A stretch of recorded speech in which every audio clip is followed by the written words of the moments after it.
Sarah and I have been working together for a while, and we started out teaching in-person groups, and then we moved our teaching online during the pandemic, and we were teaching pure Alexander classes and doing sort of some traditional Alexander movements and exercises. And then we would always have opportunities for people to request applying Alexander to activities. And we were getting a lot of requests from people to apply Alexander technique to yoga.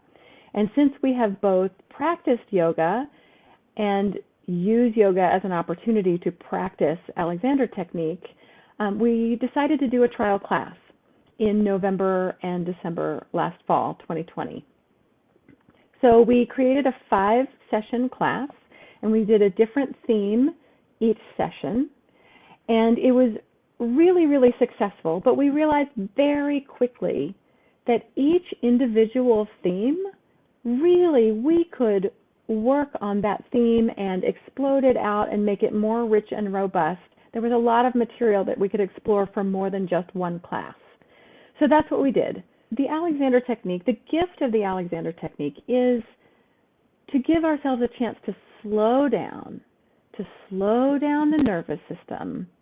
And by slowing down the nervous system, to increase our sensitivity and our ability to observe ourselves in our movements. And the idea is that we have an inner wisdom that gets blocked by stiffening, gripping, tensing.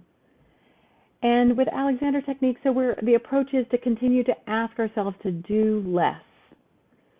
Can we do less? Can we soften? Can we let go in order to allow the wisdom of the system to appear and take care of itself? You'll very often hear Alexander teachers saying, if you stop doing the wrong thing, the right thing will do itself. And that's really hard in our culture because we're a culture of doers. We've been taught from a very early age to get it right. And if we haven't gotten it right, to try harder, and then we'll get it. And Alexander technique is the opposite. Alexander technique is, you don't have to get it right. There's no right to get. The wisdom of the system, the wisdom of the brain will do what needs to be done. We just have to figure out how to get out of the way. So, in yoga, we're doing a lot of poses.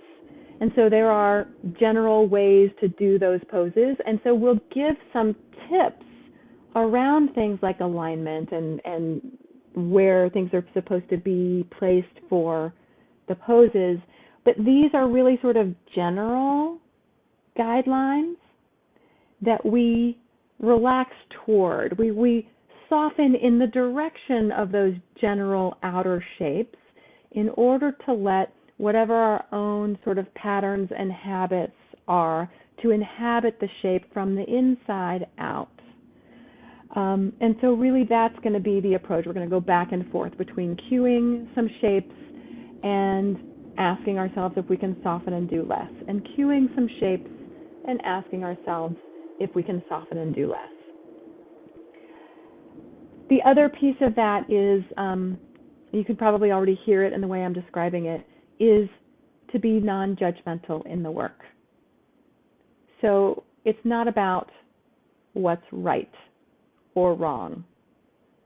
And it's not about, he sounds like he's having a different experience than she is and than I am. Am I not doing it right?